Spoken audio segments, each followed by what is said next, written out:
तो हमें यहाँ पर ये z गिवन है, हमें इसे मैक्सिमाइज करना है और ये है हमारे कंस्ट्रेंट्स। तो पहले हम इन सब कंस्ट्रेंट्स को प्लॉट करके चेक करते हैं। तो बनाते हैं इनका ग्राफ। तो हमारे पहले कंस्ट्रेंट के लिए एक बारी x को 0 पुट करेंगे तो y आ जाएगा 1200, एक बारी y को 0 पुट करेंगे तो x आ जाएगा 1200। सिमिलरली इसके लिए एक बारी x को 0 y को 0, और यहाँ पे अगर हम x 0 लेंगे तो y भी 0 हो जाएगा। और अगर हम लेट्स से x को 400 लेते हैं, आप कुछ और भी ले सकते हो, तो अगर हम 400 लेंगे तो 400/2 y आ जाएगा 200। इन्हें हम प्लॉट करते हैं ग्राफ में। तो देख सकते हैं हम ग्राफ में बनाएंगे x एक्सिस और y एक्सिस। हमारा यहाँ पे हाईएस्ट नंबर क्या है 1200, तो हम 200 के गैप से बनाते हैं 1200 तक। तो हम एक यूनिट को लेते हैं 200, तो 200 400 600 till 1200, और सेम y एक्सिस पर भी। तो हमारा पहला पॉइंट है 1200, 0 यानी x 1200 y 0। सिमिलरली ये हमारी पहली लाइन पास करेगी इन दोनों पॉइंट से। सिमिलरली नेक्स्ट लाइन के लिए एंड सिमिलरली 400, 200, तो ये लाई करेगा कहीं यहाँ पे, और 0, 0 है ये पॉइंट। तो ये हो जाएगी हमारी थर्ड इक्वेशन। अब हम चेक करते हैं इन तीनों का कॉमन शेडेड रीजन।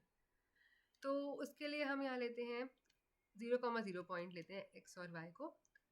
तो ये चीज़ ट्रू हो रही है 0, 0 पुट करने पे, तो इसकी शेडिंग हो जाएगी टूवर्ड्स द ओरिजिन।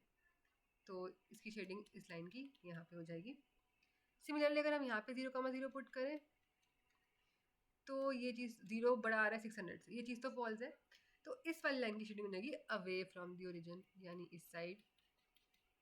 सिमिलरली यहाँ पे तो 0, 0 से चेक नहीं कर पाएंगे बिकॉज ये इक्वल आ जाएंगे। तो एक पॉइंट लेते हैं, लेट्स से अगर हम इस लाइन के इस रीजन में एक पॉइंट लेते हैं, तो लेट्स से ये लेते हैं 200, 600, 200, ठीक है।